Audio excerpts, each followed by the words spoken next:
Amazonia is one of the Earth's last great wilderness areas. Its vast tropical rainforest covers 2.5 million square miles, 2/5 of South America. The region is bisected by the mighty Amazon River and laced by more than 1,000 of its major tributaries. The jungles abound in hardwoods, some so dense that they won't float. The huge flared trunks of these buttress-rooted trees tower above the forest floor, at times forming a solid canopy. Most interesting, though, are the people of Amazonia. They form a unique mixture of Native American, African, and European cultures. The language spoken by most Brazilians is Portuguese. This language, similar to Spanish, was brought to Amazonia by Portuguese colonists like those who built this fort in Belém in 1616. Most people live along or near waterways of the Amazon and its tributaries. Travel is done largely by boat, and all sorts of watercraft can be seen on the rivers.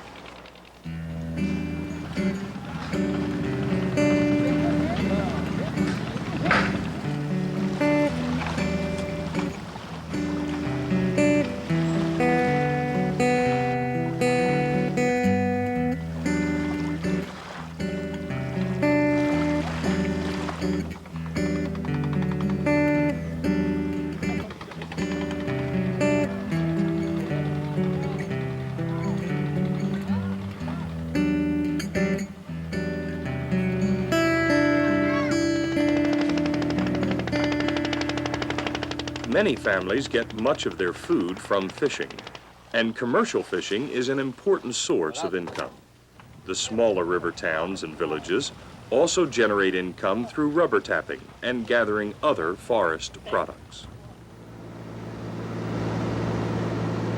While 42% of Brazil's territory lies in Amazonia, less than 4% of its people live there. In spite of migration, the population density of northern Brazil is still less than 3 persons per square mile. Yet the urban regions mushroom. These metropolitan areas have spread out due to the influx of those who have failed at farming under equatorial conditions. In the 1970s, families moved west into the Amazon rainforest to try their hand at taming the wilderness through slash and burn agriculture. When the delicate tropical soil is destroyed from farming on deforested land, the families often go on to the cities. These new urbanites gather on cheaper, deforested land circling the cities. Some invade unoccupied property. Others start from scratch, building very simple homes and gradually improve them. A surprising number of families open small businesses, like this furniture shop. Others operate small grocery stores and neighborhood fruit stands. In many places, outlets for building materials and bars are also common. Churches of God in Brazil have a vision for Amazonia. It's a shared vision and a growing vision. In June of 1974, the first congregation in northern Brazil was started in Itaituba, which lies south of Santarém, in the state of Pará, along the Tapajós River. Today, the church in Itaituba is stronger than ever and plays a vital role in the life of the community. The church's worship and social work facilities occupy more than an entire city block. Much of this land was donated by Itaituba's city government. One of the largest ministries is the Child Care Center. The program is open to children 3 to 16 years old.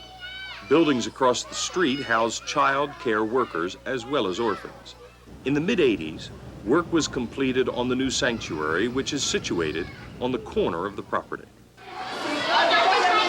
No more than a few blocks away, the church operates a school for grades 1 through 8. It is officially recognized and provides some of the best education in the area. Some of the boys involved in the school and child care programs work in the woodworking shop provided by Churches of God in Germany. Products from the workshop are either used in the church's social work or are sold. As a result, the boys receive valuable vocational training. A large portion of the movement's work in Itaituba is found about 15 miles out of town off the Trans-Amazon Highway. Here at the church's conference grounds, along the banks of the Tapajos, the movement has a multifaceted ministry. About 30 boys and girls, most of whom have been abandoned, live in the orphanage that the church operates. When they're not in school, many of the children work in this tropical garden. The garden is part of a large working farm that the church runs on the conference grounds. In addition to the fruits and vegetables grown in the tropical garden, they also raise cattle, chickens, and have these ponds for raising fish. The produce from the farm is used in the orphanage and in the church's social work in Itaituba. After the project in Itaituba was well underway, the work of the movement spread north to the city of Santarém, where the Tapajos meets the Amazon. Using the work in Itaituba as a guide, the church here also has an active child care program. This special children's presentation held in the church's sanctuary gives the parents of those in child care the opportunity to see what their children are learning.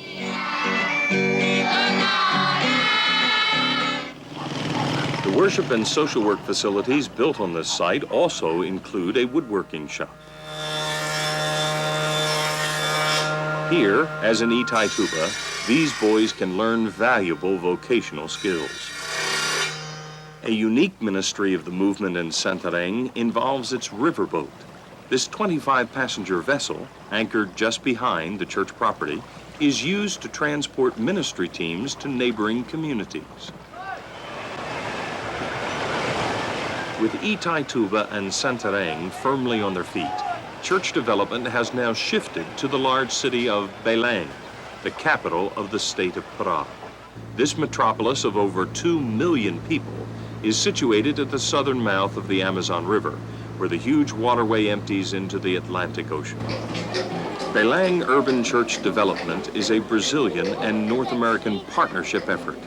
The intention is to plant a fellowship which will continue reaching out to serve, establishing many new centers of ministry.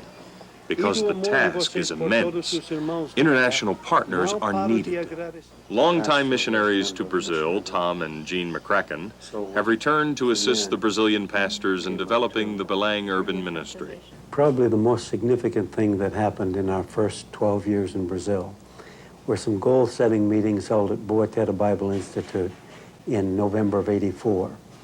All the missionaries were involved, the missionary executives from Anderson, and the Brazilian pastors.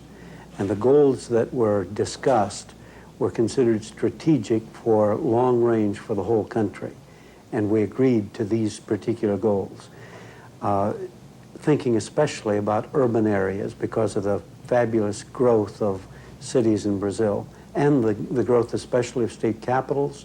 Our churches were at that time only in 2 of the, then I think it was probably 24 state capitals. I think there are 26 now. The concentrations of population in major cities, there are presently 13 cities in Brazil of over 1 million population.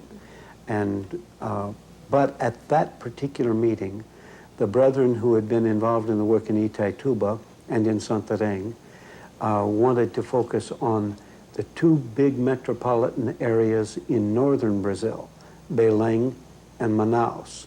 Belém, the capital of the state of Pará, and Manaus, the capital of the state of Amazonas, 1,100 miles inland. So the follow through from that, and in a sense, that's been our mandate, our basis for operation. A focus on the urban areas because people are displaced here. Families often come as a kind of last resort to the big city. Families that have failed in farming, so that many times the folks who are here are a little bit disoriented, at least initially, and reaching out to make friends, to establish a new kind of life, and particularly open to the gospel at that point. Especially needing social service as well, but open to consider different ideas. We're concerned to develop the kind of church, the kind of local fellowship beginning that will go on developing other groups. And we think that it's crucial to develop a regional leadership team, and the emphasis really is on team, so that there's working together and making decisions and not relying upon just a few to do the decision making. But especially we need to organize deacons, deaconesses, elders, pastors, evangelists, all in a cooperative venture that will enable them after, well, at best we've got 15 years, after we're gone, to be able to go ahead and cooperate and continue reaching out, making disciples, and serving communities. Belém Urban Church Development has begun on a site at the edge of the Wycliffe Bible Translators regional base. Wycliffe has donated land for ministry facilities and rents this house to the McCrackens and their Brazilian partners. Oreste and Marlene Grainer are the Brazilian pastoral couple leading the new congregation. Sonhar, isso. Eu gostaria que daqui 10 anos tivéssemos uma igreja firme aqui, não só aqui, mas também em todas ou pelo menos em algumas cidades aqui em volta. This is our dream. I would like to see that in 10 years we have a firm church here, not only here but in surrounding cities around Greater Belém, congregations in various places. Macapá, for example, where we already have members, and also in Abaite. Not only a local church, but also daughter churches. Em diversos lugares.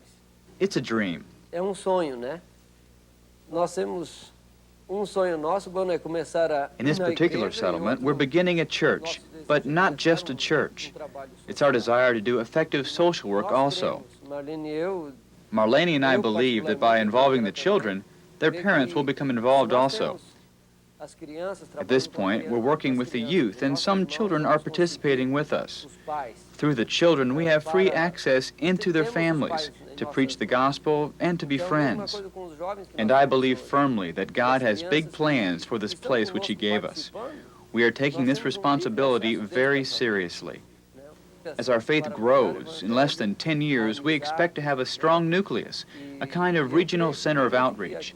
It will be a great moral support for the new churches in the region. After the facilities are constructed, we should be able to back up young churches throughout the region.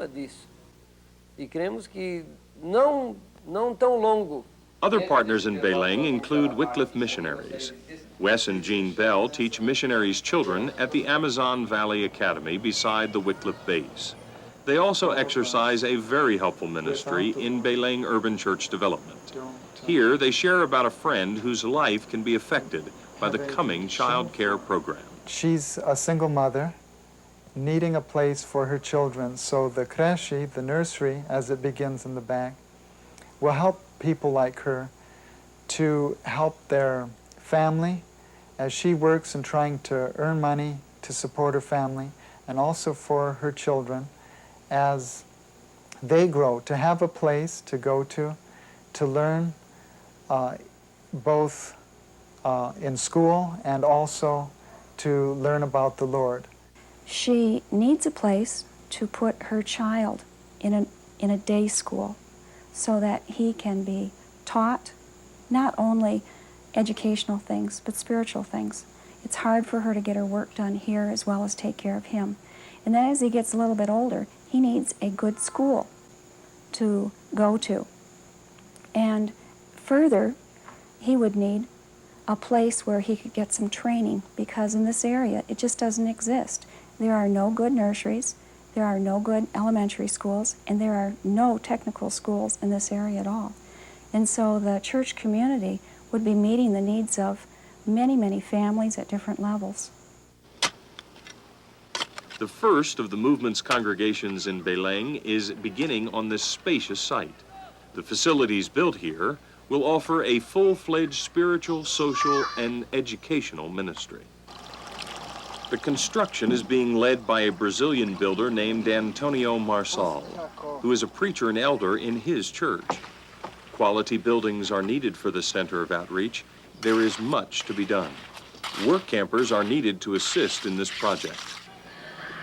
The neighborhood or bairro into which the church is moving includes an invasal. This is an urban phenomenon in which indigent families have simply taken over vacant land. The church is focusing its attention on the families of this settlement. It was on this soccer or football field that the congregation's core group got its start. Before the pastors arrived, the neighborhood boys played on the vacant lot, which years ago was Wycliffe's airstrip. Some of the boys helped Pastor Oreste clear the entire site. On the edge of the property, they created this exceptional playing field. Through this, Pastor Oreste had the opportunity to make friends with the boys. Now, they are the youth fellowship, the church's nucleus. Many have made decisions to follow Christ. This discipleship class was started when many of the older boys made commitments to Christ. This class, led by Pastor Oreste, meets on Saturday nights on the back porch of the house the missionary board rents from Wycliffe. Most of these teenagers have had little or no religious training or experience. This class gives them the opportunity to learn more about the life of Christ and how to study God's Word.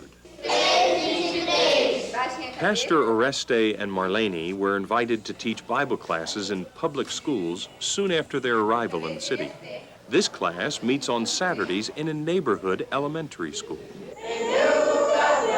At the start, Sunday evening was used for youth meeting, drawing children as well as teenagers from the neighborhood. With the help of musical tapes and transparencies, the children enjoy learning new hymns and praise choruses. Later in the meeting, Marlene or Oreste teach a Bible lesson. On this occasion, Marlene told the story of the children of Israel and the golden calf. Another of the church's ministries is neighborhood tract distribution.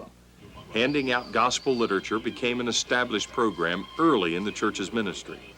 Members circulate through the bairro, passing out 500 to 1,000 scripture leaflets in about 2 hours.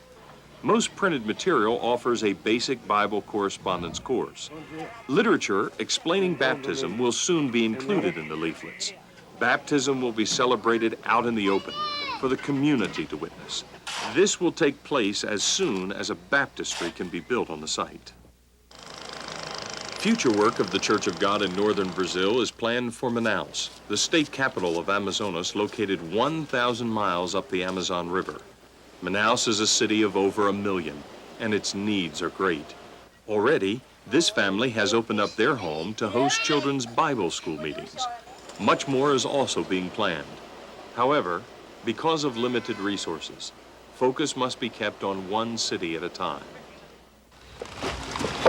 North American partners are needed now more than ever for Belém urban church development. Tom McCracken explains the ministry's needs and how you can get involved. We do need international partners, and especially we need, I think, teachers, maybe retiring teachers who could, like the Bells, become Wycliffe missionary teachers and help on the weekends in this particular project. We need people who will give themselves repeatedly in leading work campers. And we have some friends that are going to give themselves year after year in 2- and 3-week work camps. So those are ways that people can become involved. I think also the approved special projects are crucial. Not only does our building fund come from an approved special project, Belém Urban Church Development Fund, but also our disciple-making campaigns and leadership training programs are funded through Belém Urban Church Development Fund. Helping Hand sponsorships for children in the daycare ministry will be another way that churches can help. In any case, we hope that whenever your church considers a missions budget, that you will look at approved special projects for Belém and Brazil's Northeast. The people of Belém and Amazonia's spiritual and physical needs are great. Many are bound by the spiritualist cults that thrive in Brazil. They especially need the light of the gospel to penetrate that darkness. You can be involved in shining that light. You and your congregation can play a vital role in bringing the love of Jesus to the people of Amazonia.